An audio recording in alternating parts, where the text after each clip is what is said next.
അപ്പോഴേ ഞാൻ ഇന്ന് വീണ്ടും പഴുത്ത പഴമായിട്ട് വന്നിട്ടുണ്ട് കേട്ടോ. അപ്പോൾ ഇത് വെച്ചിട്ട് നമ്മളൊരു ഈസി സ്നാക്കിൻ്റെ റെസിപ്പിയാണ് കാണിക്കാൻ വേണ്ടി പോണത്. അപ്പോൾ പഴത്തിൻ്റെ തോലൊക്കെ കളഞ്ഞ് നല്ല ചെറുതായിട്ടൊന്ന് കട്ട് ചെയ്ത് ഒരു ബൗളിലാക്കി എടുത്തിട്ടുണ്ട്. ഇനിയിപ്പോൾ ഇത് നമുക്ക് പാനിലേക്ക് കുറച്ച് നെയ്യൊക്കെ ഒഴിച്ച് കൊടുത്തിട്ട് അതിലേക്ക് കഷ്ണങ്ങളാക്കി എടുത്ത കശുവണ്ടി ഇട്ട് കൊടുത്തിട്ടുണ്ട്. എന്നിട്ട് ഇതേ പഴം ഇട്ട് കൊടുക്കണേ. ഇനിയിപ്പോൾ ഇതൊന്ന് വാട്ടിയെടുക്കണം. നല്ലപോലെ ഉടനെ കിട്ടണ രീതിയിൽ അങ്ങനെ ആക്കിയെടുക്കാം കേട്ടോ.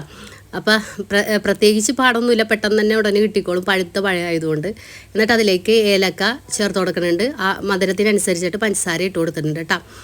അങ്ങനെ ഇതേ എല്ലാം കൂടി മിക്സ് ചെയ്തിട്ട് നമ്മളിതേ കുഴമ്പ് വരുവാക്കി എടുത്തിട്ടുണ്ട്. ഇനിയിപ്പോൾ തേങ്ങ ഇട്ട് കൊടുക്കണം. കുറച്ച് തേങ്ങ അതിലേക്ക് ഇട്ട് കൊടുത്തിട്ട് വീണ്ടും ഇളക്കി കൊടുക്കാം.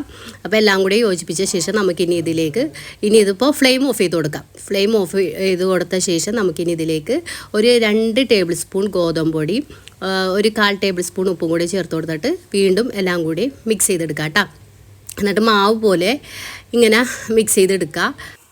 അപ്പോൾ ഇത് എല്ലാം തന്നെ നല്ലപോലെ മിക്സ് ചെയ്തെടുത്തിട്ടുണ്ട്. ഇനിയിപ്പോൾ ചൂടാറട്ടെ കേട്ടോ. ചൂടാറി കഴിഞ്ഞ ശേഷം നമുക്കിനി ഇത് ചെറിയ ഉരുളകളാക്കിയിട്ട് ഉരുട്ടിയെടുക്കാനുള്ളതാണ്. അപ്പോൾ ഞാൻ ഇതേ കുറച്ച് ഓയിൽ കയ്യിൽ തടവി കൊടുത്തിട്ടുണ്ട് ഒട്ടിപ്പിടിക്കാതിരിക്കാൻ വേണ്ടി. അപ്പോൾ നമുക്ക് ഈസി ആയിട്ട് ഇതേപോലെ ഉരുളകളാക്കി എടുക്കാവുന്നതേ ഉള്ളൂ കേട്ടോ.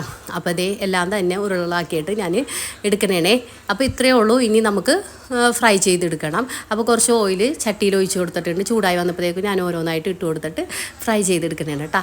നല്ല ടേസ്റ്റാണ് കേട്ടോ ഈ ഒരു സ്നാക്ക്. അതേപോലെ തന്നെ ഈസി ആയിട്ട് നമുക്ക് ഉണ്ടാക്കുകയും ചെയ്യാം. അപ്പോൾ പഴുത്ത പഴമുണ്ടെങ്കിൽ ആരും കളയണ്ട കേട്ടോ. വേഗം തന്നെ ഉണ്ടാക്കി നോക്കിക്കോ, നല്ല ടേസ്റ്റാണ്.